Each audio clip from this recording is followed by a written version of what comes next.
And good morning once again, everyone. I'm Paul Mueller. News Channel 8, of course, is your local election headquarters. The race for State House District 58 is turning into one of the most hotly contested in the state.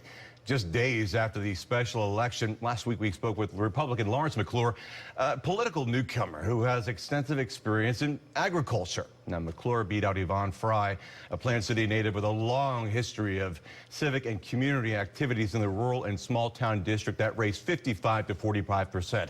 Now, another political newcomer wants to take on McClure, this time from the Libertarian Party. And joining me for our Sunday one-on-one is Libertarian candidate Bryan Zemina. Good morning, Bryan. Good morning, Paul. Thanks for being here. Absolutely. All right. First off, I want to talk about the McClure-Fry race. Okay. It turned really nasty, really quick. Waves of flyers going out against Yvonne Fry, saying she was too liberal, saying that she didn't want people to have guns. I asked McClure this. Was your campaign behind any of that? No, my campaign was not behind that. Honestly, we're working on our own campaign. We have nothing to do with the Republican primaries. We're going to face one of the two candidates. I'm not choosing one or the other. I'm letting the Republican Party decide who we're going to face. All right.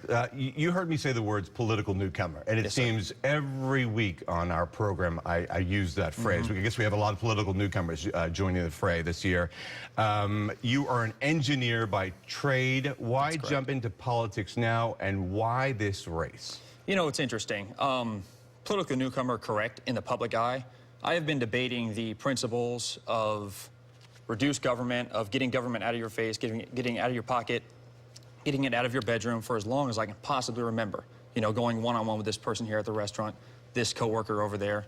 And when this opportunity showed up, it really became an opportunity for me to say, well, if I'm going to talk about it, if I'm going to say that these are the things that need to change in government, if I'm going to say that the two-party system's broken, why shouldn't I try to be the one to change it? Well, we talk about, a lot of people talk about the two-party system being broken. I mean, how do you think that you can make a difference? Not a lot of people have. Why you?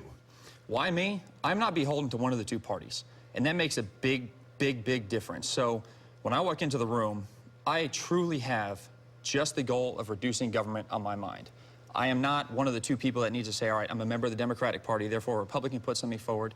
I can't go with that. I'm not a member of the Republican Party that says the same thing about the Democratic Party. I can reach across the aisle on both sides and actually talk to both sides of the party and focus on the goal of reducing the government, which is good for every Floridian. One social issue that you're campaigning on is discrimination against the LGBTQ community.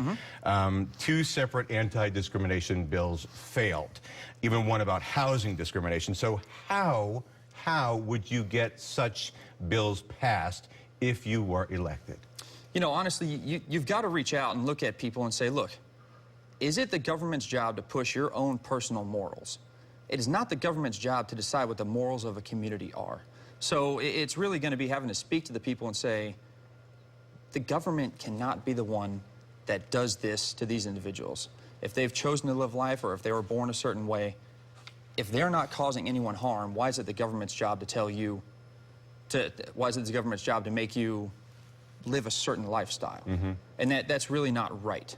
I just want to take you back just for a second. Yes, sir. I mean, this is a staunchly GOP area. Absolutely. How do you think, how do you think you're going to play into this? Do you even think, I mean, let's be honest here. Yes, do you sir. even think that you're going to have a chance to beat out Lawrence McClure? Again, he has no political experience. Correct. But he is a Republican. He is. You're absolutely right. So, and really, yes, to answer your question, yes, I do. And it's because, once again, like I said, I can reach across both sides. So we talk about the social side. But on the fiscal side, where I line up with Republicans almost line item after line item, is you're talking about things like gun rights, 100% for it. You're talking about things like fiscal responsibility, 100% for it. Reduced taxation across the board, 100% for it. So it's not one side or the other.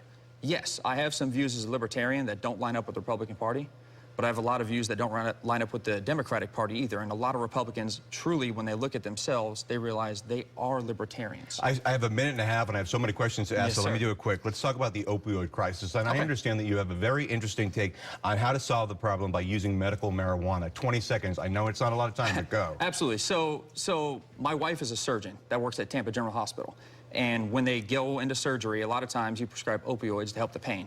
So if they are able to prescribe THC, which is a non-addictive substance, which is approved by our legislator already, that was approved last voting session, that helps keep people off of the opioids, which gets them addicted to heroin. Okay. You grew up in Hillsborough County. Yes, we sir. know that from the research. What are the three biggest issues that you are hearing from the constituents that you might represent? So I think one of the biggest issues is education. We know that the state of Florida really is downtrodden on education. We need to look at additional school choices. We need to look at increased charter schools. We need to focus on non-bachelor degree education as well in the K through 12 system. Another big issue is infrastructure. So when we look at, for example, everyone fleeing Irma, the roads got absolutely slam-packed. Now, we can't prepare for that, but we look at all the people coming into the state of Florida as well, and we look at our infrastructure, and we see it every single day on the roads here in Tampa Bay. It is slaughtered. You can't do anything on the roads, afternoons and mornings. We really need to look at infrastructure. And the third thing... You mean you can't do anything, meaning you can't get from point A to point B in the time you want? You can't do something for infrastructure. Absolutely. There's a big distinction there. Absolutely, absolutely.